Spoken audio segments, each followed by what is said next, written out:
buenas tardes a todos y bienvenidos un día más al invitado de Radio Francia Internacional.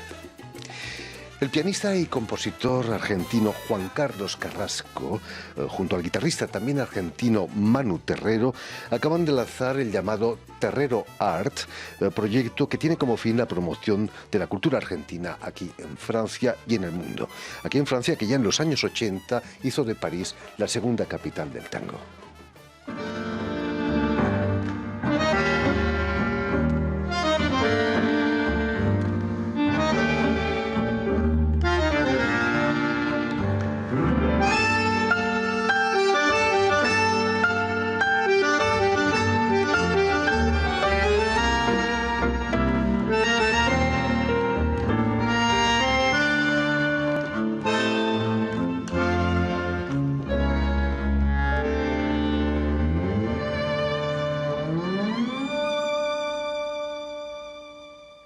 Y precisamente para hablarnos de Terrero Art y de sus respectivas trayectorias en el mundo de la música, Juan Carlos Carrasco y Manu Terrero han sido tan amables de venir hasta nuestros estudios. Muy buenas tardes a ambos.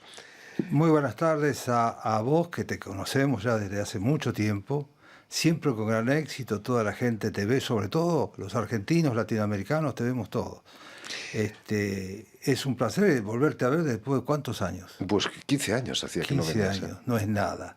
La próxima vez espero que no tardes tanto en venir. No, la próxima vez trataremos de tomar alguna pastilla. Yo no había nacido.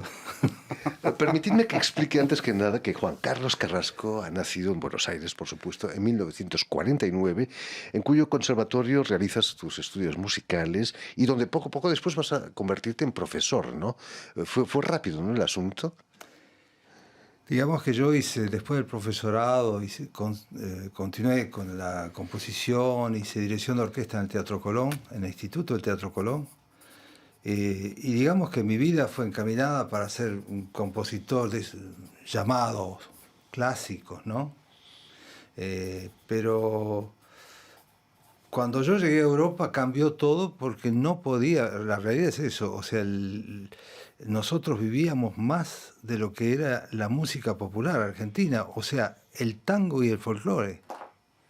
Entonces, llegó un momento que tuve que hacer una elección y esa elección pasó al tango. Así que todo lo que yo aprendí en el conservatorio donde yo me formé me sirvió enormemente para conseguir algunos de los elementos que para mí son el fruto de mi búsqueda, que hacer el concepto musical entre Astor y Salgán, al cual yo era un gran admirador de todas esas orquestas, de las dos orquestas para mí formadoras, grandes y formadoras.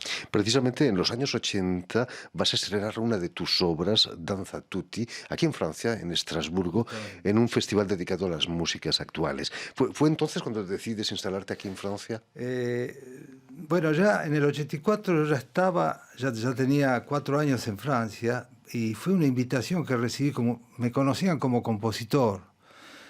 Música 84 es un poco la meca de los compositores contemporáneos.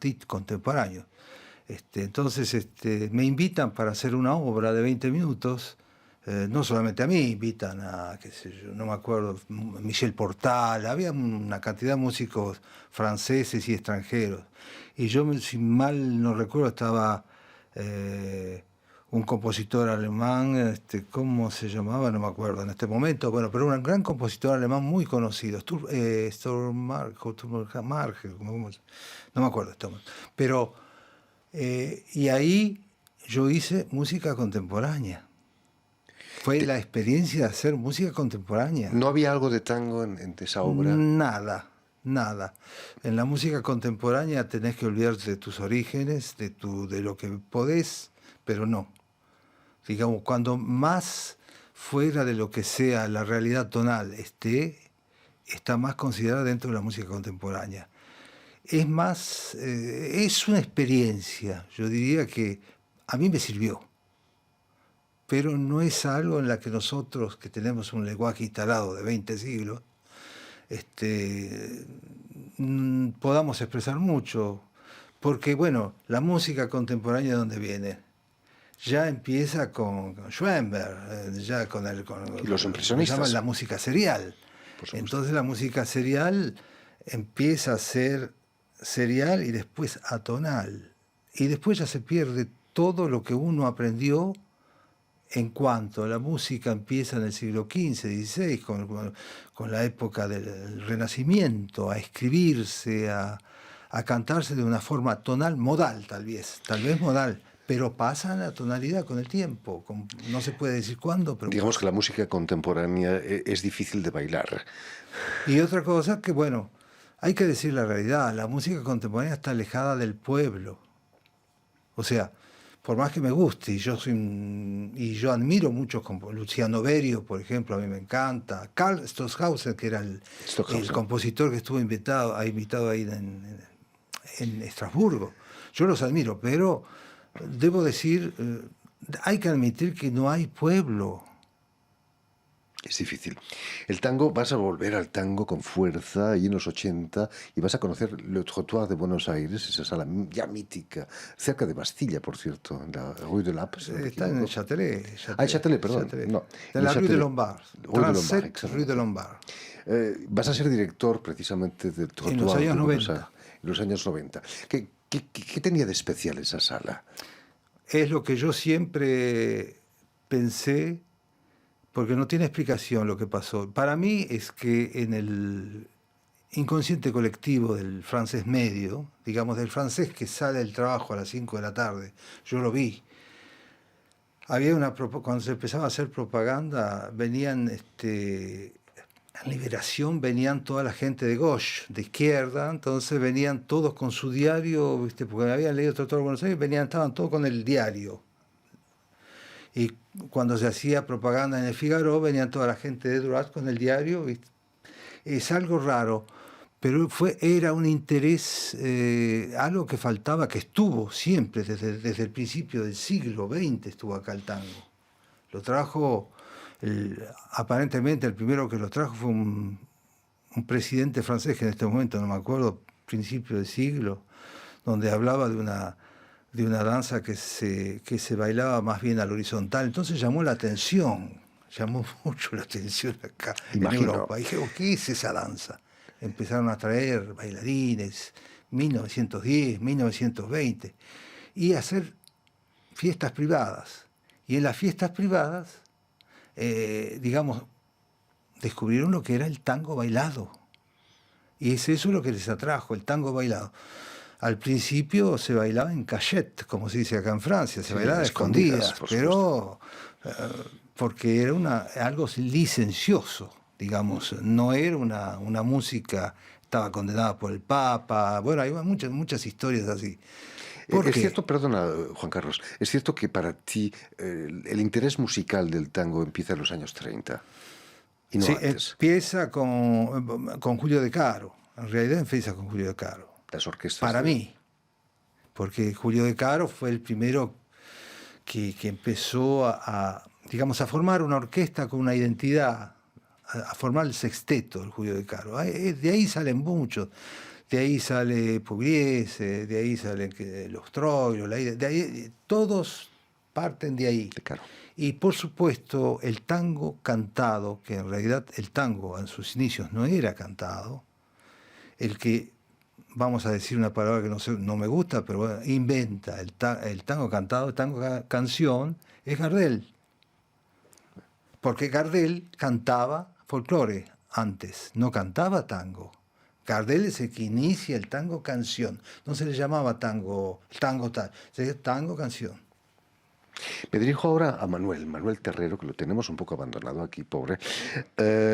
Digamos que por su parte nació en 1960 en Buenos Aires también, y que te caíste como Obelix en la olla de la pócima. Tu padre era cantante y fundador del grupo Los Huancahuá, hijos de la música en quechua, creo que es. Tú eres un verdadero Huancahuá, ¿no? Hijo de tu padre, por supuesto, pero de la música. Un hijo del hijo. Sí, mi vida es que nací en un ambiente artístico. Mi madre era profesora de piano, tocaba el piano, tenía el piano al lado de la cama, no sé qué te puedes imaginar. Y mi padre siempre tuvo esa rúbrica con la música, con el arte, con la literatura. Y eso se impregnó y así fue. Y él falleció cuando yo tenía 17 años. Yo nunca le dije que tocaba la guitarra, pero yo, o sea, como en mi casa se hacían los ensayos, ahí vi personajes enormes, Atahualpa, Vinicius de Moraes. Una vez me decía, vino una gente, descubrí una gente en Punta del Este, en un lugar llamado La Fusa. Y era Vinicius, María Creusa y Toquinho. Entonces pasaron por casa, venían a casa como a conversar. Me acuerdo de Citarrosa, de tanta gente que me llamaban la atención porque eran monumentos, no eran personas, eran monumentos. Yo los veía, yo no los conocía, pero irradiaban esa energía.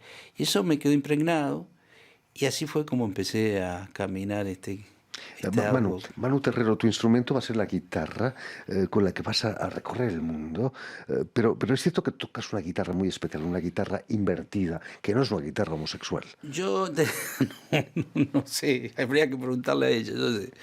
Lo único que te digo es que yo, o sea, soy autodidacta. Empecé a tocar la guitarra de una manera como las cuerdas como estaban, como venían. Yo hacía todos los acordes al revés. Después empecé a trabajar con las cuerdas invertidas y a componer. Y empecé con la música ciudadana, con un poco de folclore, bueno, un poco de todo. Y así fui componiendo y trabajando desde hace más 40 años. Cuéntanos cómo nace este proyecto Terrero Art y con qué fines. Promocionar, me decías, la cultura, el tango también. Siempre estuve, ya hace 30 años hice un centro de arte popular en Buenos Aires. Después puse el Estudio de las Artes, que agarré había un estudio de caballo de carrera y que empecé a hacer por cada box. Se enseñaba bandoneón, se enseñaba violín, guitarra, música popular. Y en el patio, donde variaban los caballos, hacía conciertos. El Estudio de las Artes en Martínez, en Buenos Aires también. Bueno, después siempre estuve con movimientos así culturales, organizando y cantando y organizando, porque lo que pasa es que yo me di cuenta por mí mismo, ¿no?, de que cuando vos vas viajando y siempre tenés que caer, no hay una persona que te abrace y te diga, vení, tenés acá para defender tu cultura. Entonces, así fue que desde hace mucho tiempo lo empecé a armar eso en diferentes lugares, pero hace un tiempo dije, es París, es la ciudad de luz, hay que proyectarse desde ese lugar, y pensé el maestro Carrasco, que yo lo iba a ver al Trottoir de Buenos Aires de chico y que sé que es un relojero de aquellos de la música. Además, este año, Juan Carlos, es el año del centenario del nacimiento de Astor Piazzolla. ¿Lo cruzaste tú alguna vez aquí en París, imagino, no? Por supuesto, sí. Yo exactamente en el año 80, cuando llegué, lo primero que quise es ver a Astor, ir a visitarlo, pero como un chico, o sea, yo era muy joven. Y yo me acuerdo que llevé una partitura que había escrito dedicada a él. Era algo, qué sé yo, no sé, a mí no sabía qué llevarle, no le iba a llevar una botella de vino, porque no. Entonces le llevé una partitura, pero sin saber la reacción, porque vas a ver a Astor Piazzolla, es lo mismo que ver a Bela Bartók, Stravinsky. Entonces me abre la puerta él, de ahí tenía un departamento en la isla de San Luis.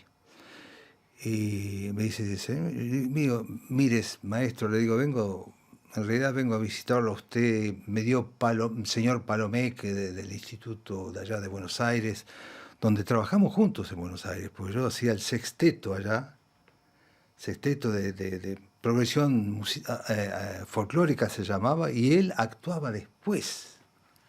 O sea, yo hacía de 8 a 10 y él desde las 10 hasta las 12 con el quinteto.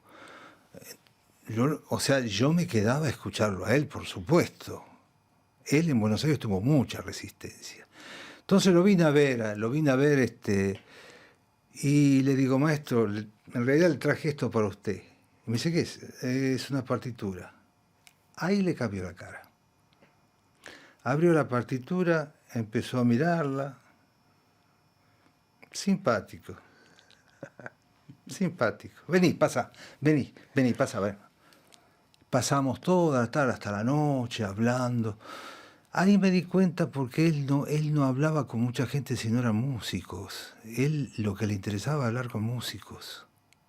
Y tenía esa cosa, el racismo musical tenía. Una pasión por la música. Astor era terrible. Hablando de músicos, Manuel, en este proyecto hay un elenco bastante interesante, ¿no? No solo de músicos, hasta un luthier, ¿no? Sí, bueno, hay un equipo, estoy formando un equipo donde está Arturo Ceballos, que es un guitarrista muy bueno, muy interesante, de folclore. Ha estado aquí con nosotros más de una vez. Ha estado acá. Por supuesto. Y fue el primero que editó las partituras de Atahualpa Yupanqui, que antes no estaba.